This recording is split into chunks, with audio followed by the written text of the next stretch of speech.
اینجا برلین، من دادا جان عطااللهیف. درود بر شما هموطنان عزیز.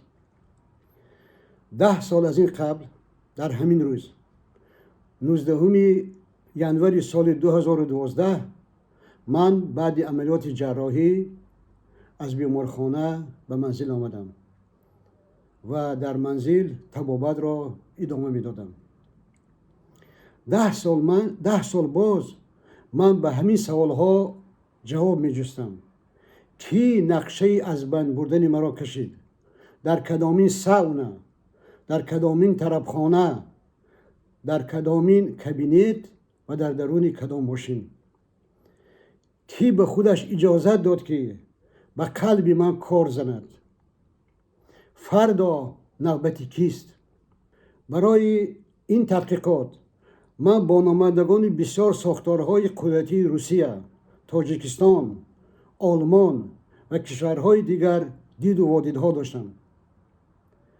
حتی باور نکردنی است با چندی از کلیرهایی در این سوی قصدی برای سپارشگران و قاتلان بی‌برار واخوردم.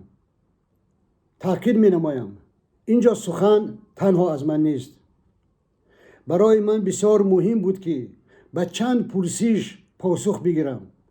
سرنوشت من به سر دیگران نبیاید. چرا سالهای آخر با آسانی حکومت رقیبان سیاسی و حتی ناراضیان را از روسیه میره باید، میدوزد و یا تماما کار میکند که اصلا آنها ناپدید میگردند؟ چرا برخی از آنها تماما غیب میزنند و کسی نمیداند که این گناهکاران بیگناه زنده اند و یا در مزاری بینام و بینشان آنها در جنگل های بیکنار روسیه سبز زده میده است؟ در پس آدم ربایی ها و قتل های بیرحمانه کی می ایستد؟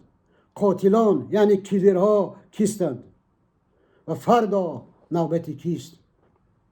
چرا زشترین جنایت ها، آدم ربایی و قتل های بیرحمانه به یک سبک مبارزه سیاسی و تجارت بدل گشته است؟ از این تجارت کی فایده به دست می آورد؟ نرخ هر یک جنایت چند است؟ مبلغ گذار یعنی سپانسوری این تجارت غیر انسانی و غیر اخلاقی کیست؟ فردا نوبت کیست؟ دیروز محمد روزی اسکندر را دزدیدند و با ریس مخصوص از مسکو به دوشنبه بردند. فردا ما کی را با دستان زنجیربند و در سر نقاب کی را در داخل سملات خواهیم دید؟ فردا نوبت کیست؟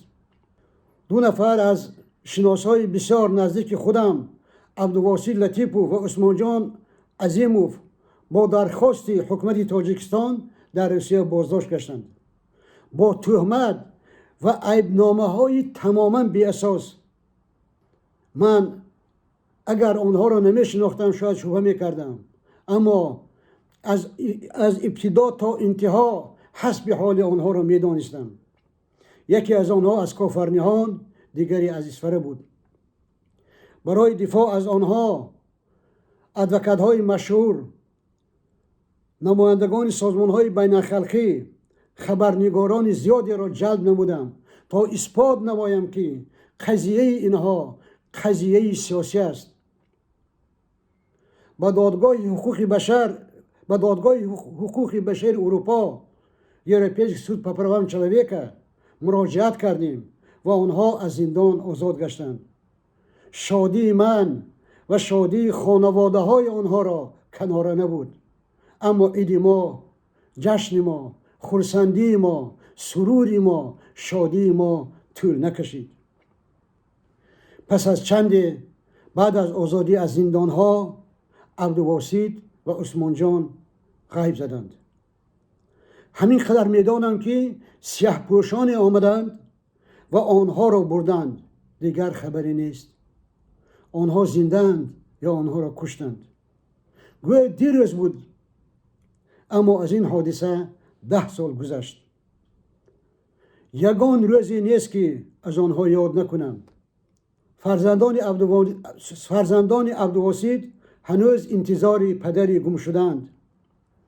بعد ناپدید شدن عثمان جان دخترچهش به دنیا آمد.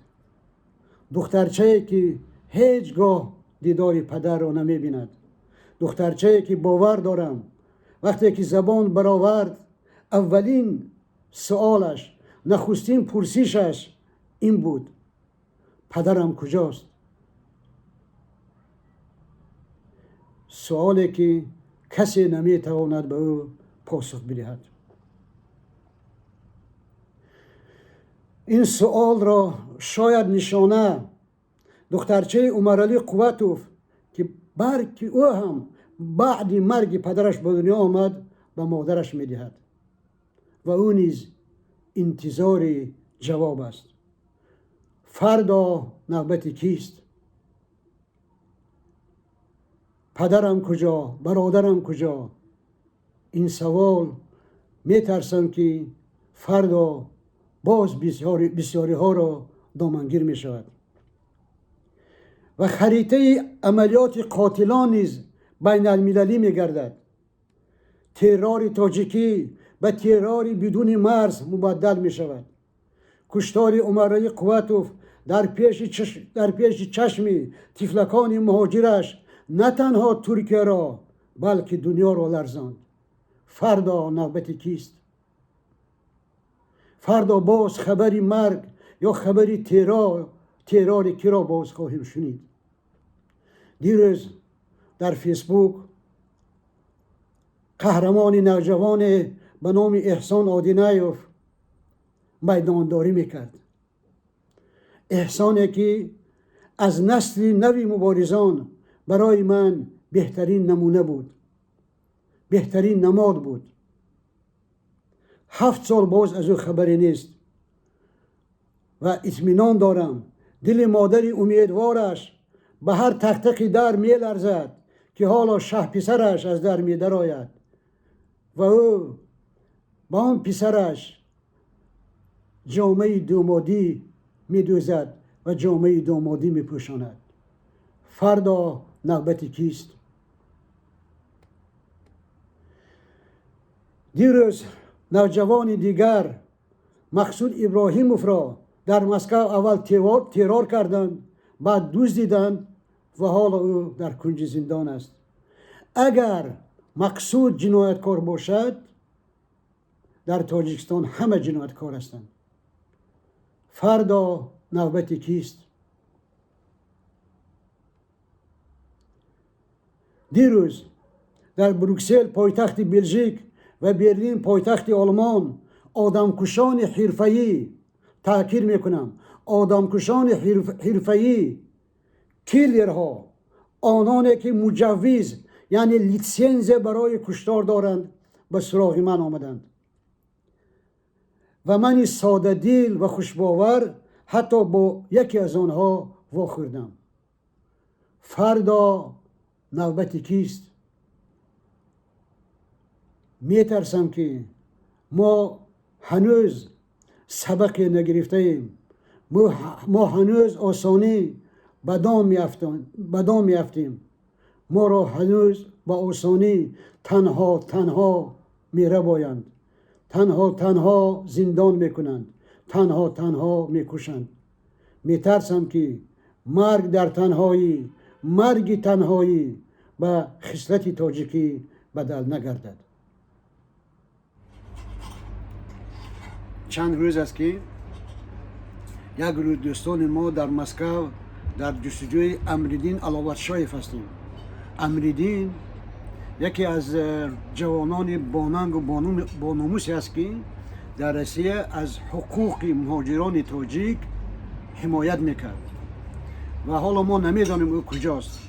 نخواد قدری تاجیک همین باشد، نخواد قسمتی تاجیک همین باشد که هر کجا یک سرفراز، یک سربلند، یک سربدار به صحنه بیاید حتما سر او بریده می شود. ما انتظار چی هستیم؟ فردا ما را چی انتظار است؟